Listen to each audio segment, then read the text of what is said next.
Good morning student, ESS YouTube channel में आपका स्वागत है। और आज हम लोग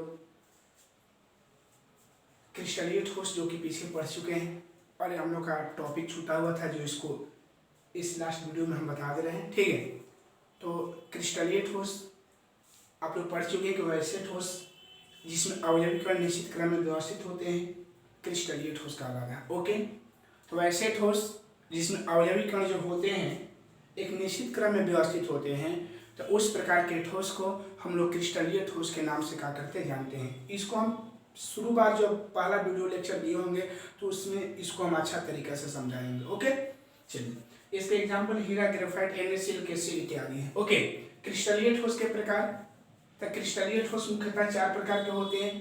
पहला होता है आयनिक क्रिस्टल, दूसरा होता है सहसंयोजक क्रिस्टल, तीसरा होता है आणविक क्रिस्टल और चौथा होता है धात्विक क्रिस्टल। ठीक है, तो देखिए इन सब नामे के अनुसार इन सब का परिभाषा, ऐसा नहीं कि इसके परिभाषा को याद करने आप लोगों को परेशानियां होगा, नहीं।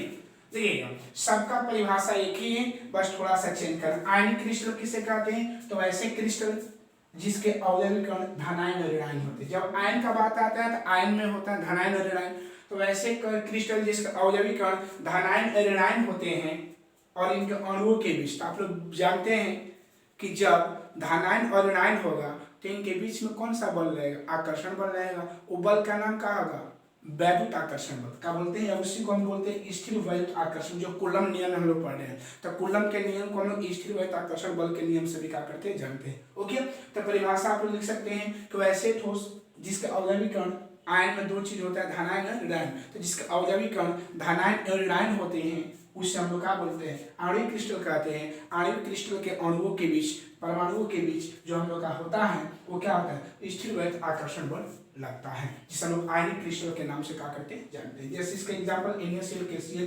Na2SO। पर एक और बात, इसका एग्जांपल पूछता है एग्जाम में। ओके, तो इसका पहचानने का तरीका यही है कि अगर कोई भी एग्जाम्पल दिया रहेगा, अगर उस एग्जाम्पल में अगर उसके पहले धातु रहेगा, क्या रहेगा, धातु रहेगा, तो समझिएगा वो आयनिक क्रिस्टल का उदाहरण है। जैसे देखिएगा सोडियम धातु है ना बाबू, सोडियम हमारे यहाँ धातु है, यहाँ भी धातु है, यहाँ भी सोडियम धातु है। तो जिसके पहले, जिस यौगिक के पहले धातु रहेगा वो समझेंगे कि वो आयनिक क्रिस्टल होता है। कौन क्रिस्टल होता है, आयनिक, क्योंकि धातु और धातु रहेगा तभी उसके बीच प्लस माइनस आवेश उत्पन्न होगा। ओके, इसी से आयनिक क्रिस्टल के गुण, तो इनके दौरान के क्वथनांक उच्च होते हैं, इनके दौरान के क्वथनांक क्या होते हैं, उच्च होते हैं। एक कठोर और भंगुर होते हैं। दौरान क्वथनांक का मतलब यह होता है कि दौरान मतलब पिघलता है, क्वथनांक मतलब उबलता है। ये दौरान का क्वथनांक उबलेगा भी उच्च पर ही उबलेगा, उच्च ताप चाहिए, और इसका भी क्वथनांक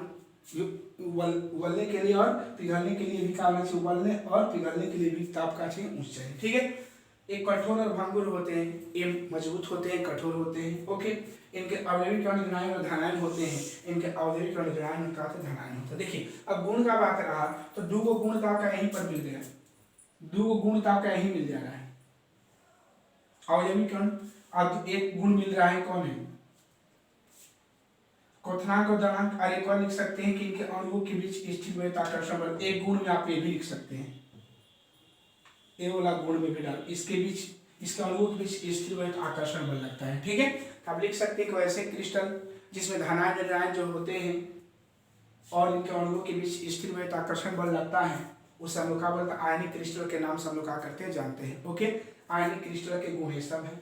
सहसंयोजक ठोस क्रिस्टल किसे कहते हैं, तो वे ठोस जिसके अवयवी कण परमाणु होते हैं, जिसके अवयवी कण क्या होते हैं, परमाणु होते हैं, उसको हम लोग क्या बोलते हैं। अब जबकि ये बोलता है कि जिसके अवयवी कण हम लोग का परमाणु होता है उसको हम लोग क्या बोलते हैं, सहसंयोजक क्रिस्टल के नाम से क्या करते हैं, जानते हैं। इसके एग्जांपल में हीरा, ग्रेफाइट, कोरंडम और सिलिका है।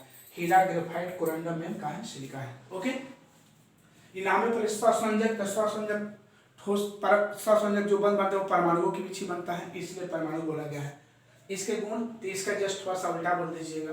इनके दौरान के क्वथनांक उच्च, ये प्राय कठोर होते हैं, इनके दौरान के क्वथनांक काफी उच्च होते हैं और इसके अवयवी कण परमाणु होते हैं। ये 3 चीजें हर एक में बोलना होगा। ओके, आणविक क्रिस्टल में वह क्रिस्टल जिसके अवयवी कण अणु होते हैं और जिनका अणुओं के बीच वांडर वाल फोर्स लगता है, बल लगता है, उस बल को हम आणविक क्रिस्टल के नाम से क्या करते हैं, जानते हैं। इन दोनों का ए ऊंच होता है, काफी ऊंच होता है, ठीक है, और इसका निम्न हो जाता है। इनके दोलनांक कथन निम्न होते हैं। इनके अवयवी कण अणु होते हैं, इनके अणुओं के बीच वांडर वाल बल लगता है, ठीक है। तो आपके परिभाषा में 3 गो आपको अंतर मिल जा रहा है, ठीक है। हर एक में द्वणांक क्वथनांक, हर एक में द्वणांक क्वथनांक, हर एक में द्वणांक क्वथनांक बोलना है, ठीक है। पहला में ऊंच होता है, दूसरा में काफी ऊंच होता है, तीसरा में निम्न होता है। अवयवी कण इसका अवयवी कण धनायन होता है, इसका अवयवी कण परमाणु होता है, इसका अवयवी कण अणु होता है। इसके बीच आयन, इसके बीच स्थिर आकर्षण बल लगता है, इसके बीच जो लगता है पर सहसंयोजक बल लगता है और बंध बनता है, ठीक है। धात्विक क्रिस्टल, तो ऐसे क्रिस्टल जिसके अवयवी कण मुक्त इलेक्ट्रॉन होते हैं और परमाणुओं के बीच धात्विक बंध जुड़ा हो, धात्विक क्रिस्टल कहलाता है। नामे से सब है परिभाषा, ऐसा नहीं कि इसमें परिभाषा सब अलग अलग है, सबका उसके नामे पर आप परिभाषा लिख सकते। धातु में आप लोग जानते हैं कि धातु में मुक्त इलेक्ट्रॉन होता है और इसका अवयवी कण धात्विक बंधी होता है, ओके।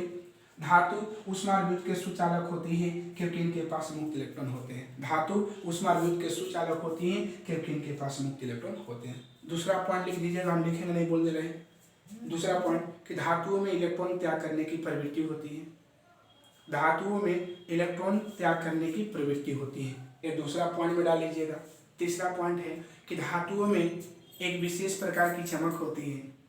धातुओं में एक विशेष प्रकार की चमक होती है जिसे हम धात्विक चमक कहते हैं, जिसे हम धात्विक चमक कहते हैं। ठीक, पॉइंट 1, पॉइंट 2 और पॉइंट 3 हो गया, ठीक है। तो सब इस सब का जो परिभाषा है सब इसी के बेसिस पर आधारित है, लेकिन आप एग्जाम में पूछेगा, 2 पूछेगा पॉइंट। आयनिक क्रिस्टल के अवयवी कण क्या होते हैं? तो धनायन ऋणायन होते हैं। सहसंयोजक ठोस के अवयवी कण क्या होते हैं? परमाणु होते हैं। आणविक क्रिस्टल के अवयवी कण अणु होते हैं। अधात्विक क्रिस्टल के अवयवी कण इलेक्ट्रॉन होते हैं, ठीक है। आयनिक क्रिस्टल के अणुओं के बीच स्थिर गुरुत्वाकर्षण बल लगता है। सहसंयोजक के बीच परमाणुओं के बीच सहसंयोजक बल बनता है और आणविक में वांडर बल लगता है और धात्विक में धात्विक बल बनता है, ठीक है। इनके द्वणांक क्वथनांक ऊंच होते हैं, इनके द्वणांक क्वथनांक काफी ऊंच होते हैं, इनके द्वणांक क्वथनांक निम्न होते हैं। बाकी सबका परिभाषा में सबके गुण में 3 को लिखिएगा, लेकिन इसका इंपॉर्टेंट याद रखिएगा कि इसका एग्जाम्पल VVI है। इन दोनों का एग्जाम्पल क्या है? VVI है, ओके। इसका भी उदाहरण, इसका उदाहरण लिख लीजिए, नहीं लिखे उदाहरण H2O I2 ठोस कार्बन,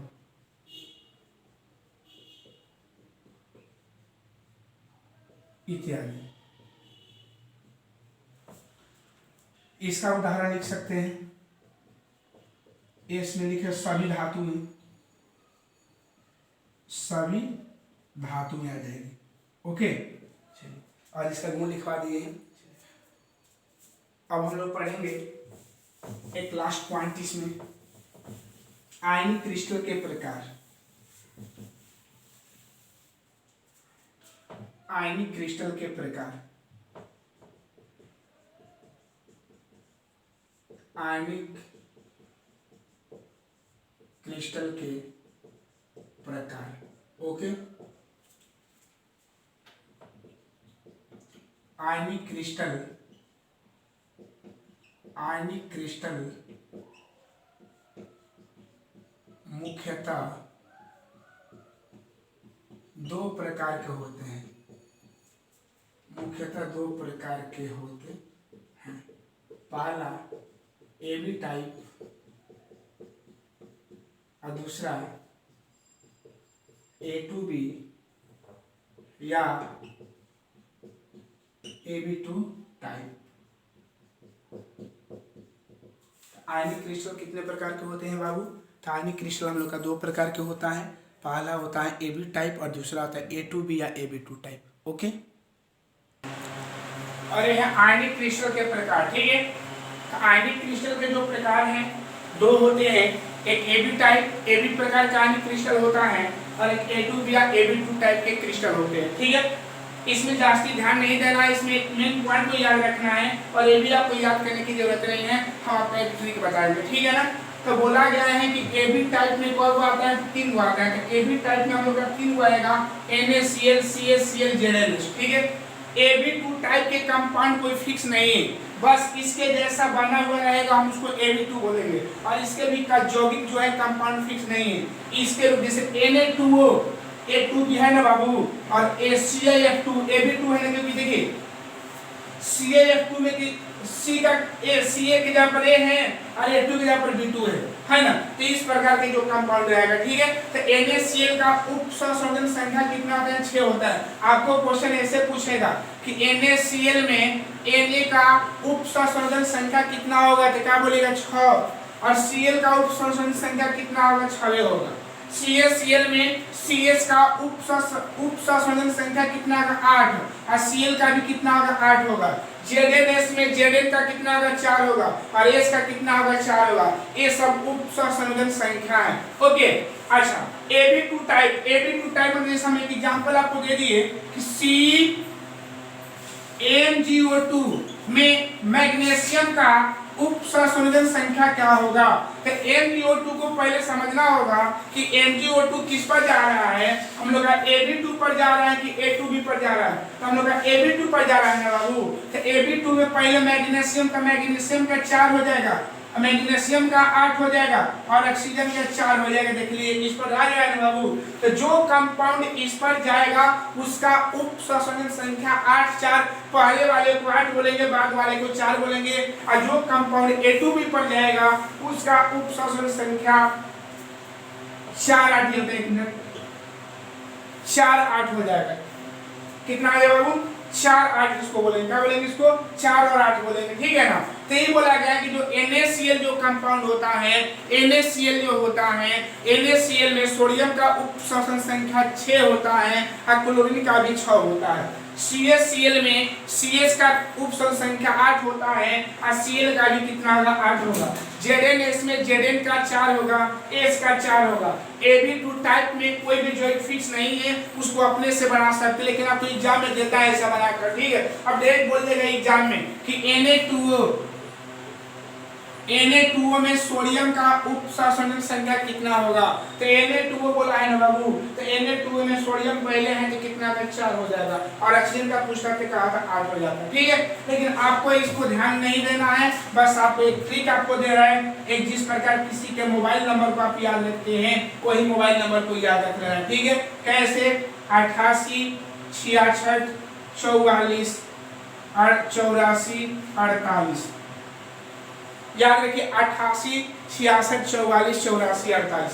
88 में आपका आ जाएगा, 88 में आपका आता है CaCl, इसमें आ जाएगा आपका NaCl, इन दोनों में आ जाएगा हम लोग का ZnS, इसमें आ जाएगा हम लोग का Ab2 और इसमें जो हम लोग का आ जाएगा A2B। तो इस प्रकार को नंबर को, मोबाइल नंबर को याद रखिएगा, आप लोग का खुद पता चल जाएगा, ठीक है बाबू। तो बोला जाएगा कि CaCl में CS का उप सहसंयोजन संख्या कितना होता है? 8 होता है। क्लोरीन का भी कितना था? 8 होता है।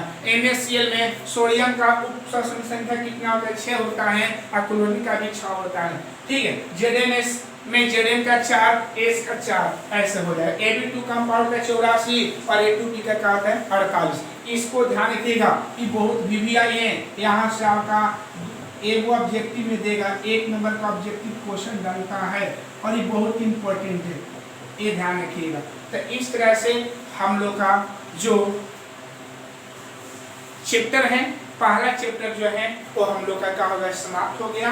और पहला चैप्टर जितना हम लोग का थ्योरी था उस थ्योरी को हम काट के बता चुके हैं। ओके, चलिए अब इस पर जो VVI जो क्वेश्चन हैं, हम 5 क्वेश्चन VVI देंगे, उस 5 क्वेश्चन को आप लोग को ध्यान देना होगा।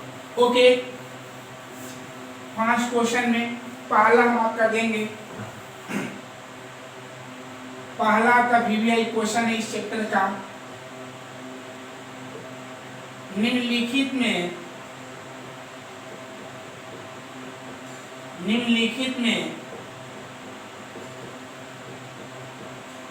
अंतर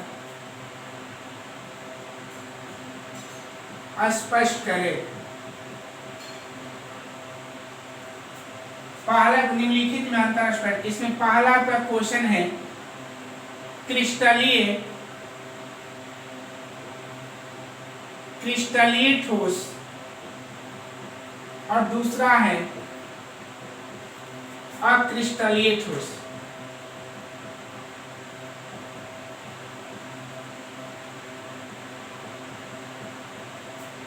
इसके बाद है शॉटकी दोष और फ्रैंकेल दोष।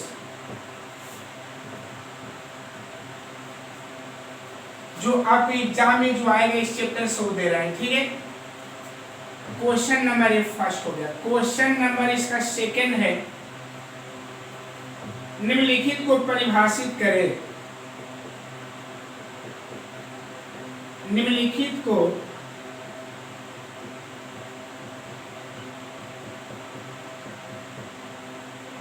परिभाषित करें। पहला बिंदु दोष,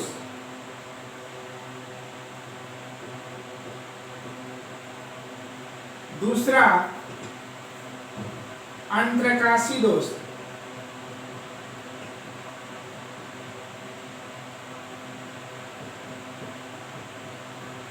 तीसरा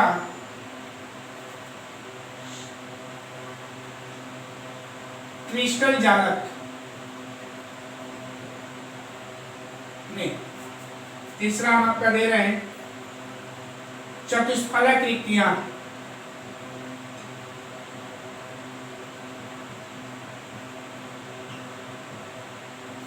और चौथा है अष्टफलक रिक्तियां।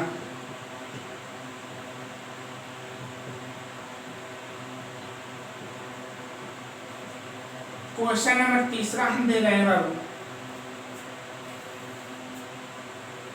तीसरा क्वेश्चन जो हम दे रहे हैं आप लोग को,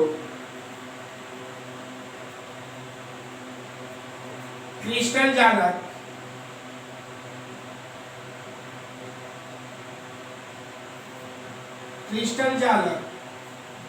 और ब्रेविस जालक से आप क्या समझते हैं? आप क्या समझते हैं?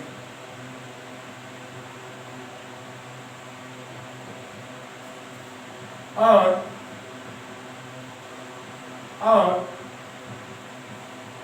इनके और या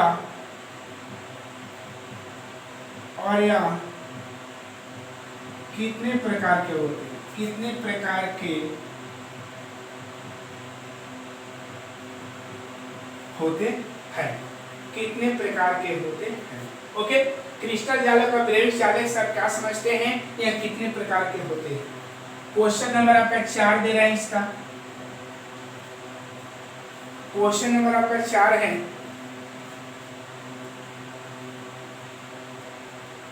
क्वेश्चन नंबर हम आपका 4 लिख रहे हैं।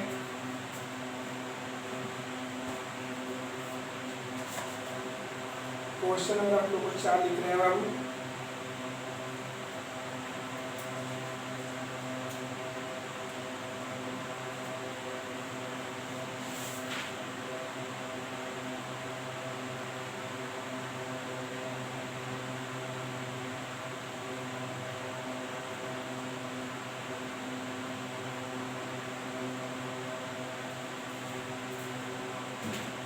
क्वेश्चन हम आप लोगों को 4 बता रहे हैं।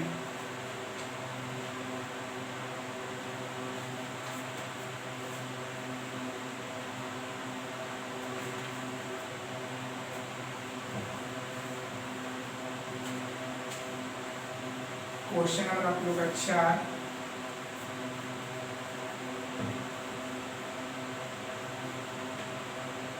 चुंबकीय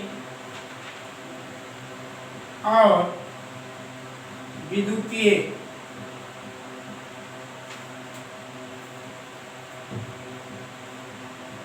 गुण के आधार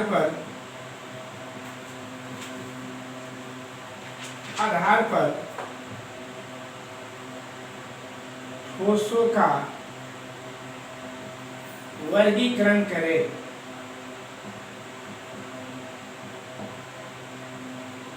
क्वेश्चन 5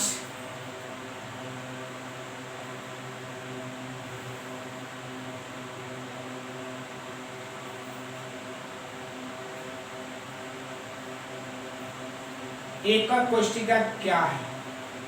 एकक कोष्ठिका से आप एकक कोष्ठिका को परिभाषित करें। एवं यह कितने प्रकार के होते हैं? एवं यह कितने प्रकार के होते हैं? प्रत्येक एकक कोष्ठिका की संकुलन क्षमता प्रत्येक एकक कोष्ठिका की संकुलन क्षमता ज्ञात करें। प्रत्येक एकक कोशिका की संकुलन क्षमता ज्ञात करें। क्लियर है?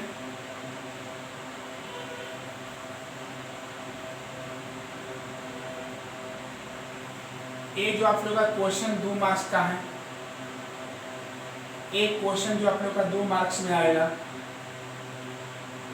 एक क्वेश्चन आप लोग का 2 मार्क्स में आएगा और एक क्वेश्चन आप लोग का 5 मार्क्स का है। ओके, और एक बार आपका क्वेश्चन है, क्वेश्चन यहाँ लिख रहे हैं एक और कि एन टाइप एवं पी टाइप अर्धचालक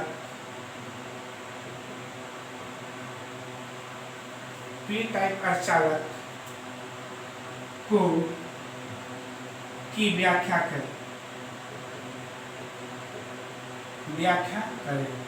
केमिस्ट्री में आपका 2 नंबर का है। ओके, तो कल जो हम आप लोग को ऑब्जेक्टिव दे देंगे, 2 बुक्स आप लोग को ऑब्जेक्टिव देंगे और उसमें अगर आप लोग का कोई दिक्कत होगा, है ना, जो क्वेश्चन आपको समझ में नहीं आएगा, हमको उम्मीद है कि जो पहला चैप्टर पढ़ाए होंगे अच्छा से उसको रीडिंग कर दीजिएगा। तो हम गारंटी दे रहे हैं कि जो भी आपको ऑब्जेक्टिव देंगे वो 97% उसको बना सकते हैं, सोल्व कर सकते हैं। देखिए कल या आज भी आप लोग को रात को चलिएगा, लेकिन कल का ही मुझे रखिए। तो इस तरह से आप लोग का जो सॉलिड चैप्टर है, ठोस जो चैप्टर है, वो आप लोग का समाप्त होगा। और ये आप लोग का क्वेश्चन 5 नंबर का चैप्टर, इस चैप्टर से आप लोग का 5 मार्क्स का क्वेश्चन 5 मार्क्स का आता है। सॉलिड चैप्टर से कितना मार्क्स का आता है? 5 मार्क्स का क्वेश्चन देता है और हमेशा देता है। ठीक है, क्लियर है? और कल जो हम लोग पढ़ेंगे, अगला वीडियो पढ़ेंगे, वो पढ़ेंगे हम लोग सॉल्यूशन। दूसरा चैप्टर हम पढ़ेंगे विलियन, दूसरा चैप्टर पढ़ेंगे विलियन, जिसको हम सॉल्यूशन बोलते हैं। क्या बोलते हैं? सॉल्यूशन। और आप लोग ध्यान रखिएगा कि आप लोग का सिलेबस आप लोग का टाइम से इस यूट्यूब चैनल के माध्यम से समाप्त कर देंगे। जैसे कि आप लोग जानते होंगे कि जब जितने साल हम पढ़ाए यहाँ पर रोहतास अकबरपुर में, हम कोई भी सिलेबस को, चाहे मैथ का सिलेबस हो, मैथ को 3 बार आपको समाप्त करते हैं और रिवाइज में देते हैं। और जो फीस केमिस्ट्री का था, आपको 3 मार्क पहले आप लोग आपको 2.5 मार्क समाप्त कर देते हैं। ठीक है, और 2.5-3 मार्क आप लोग को रिवीजन देते हैं। लेकिन लॉकडाउन के चलते थोड़ा सा प्रॉब्लम है, पूरे देश को प्रॉब्लम है, हमको भी प्रॉब्लम है, लेकिन कोई दिक्कत नहीं है। आपके सामने तो नहीं, लेकिन यूट्यूब चैनल के माध्यम से आप लोग को हम गारंटी दे रहे हैं कि आप लोग का जो सिलेबस होगा अक्टूबर के लास्ट में आपको क्या कर देंगे, 30 तारीख को आपको समाप्त कर देंगे। नवंबर, दिसंबर, जनवरी 3 माह का आप लोग का भी विभाजन है। ठीक है, बस मेरे यूट्यूब चैनल के माध्यम से जुड़े रहिए और जो भी क्वेश्चन में प्रॉब्लम हो, चाहे मैथ, फिजिक्स और केमिस्ट्री का, उसको पूछा करिए, कोई दिक्कत नहीं होगा, हम गारंटी दे रहे हैं। लेकिन ये वीडियो देखने से पहले आप लाइक और सब्सक्राइब जरूर करिएगा। अगर अच्छा लगे तो लाइक करिएगा और अगर अच्छा नहीं लगा तो इसको डिसलाइक करिएगा। जय हिंद, जय भारत।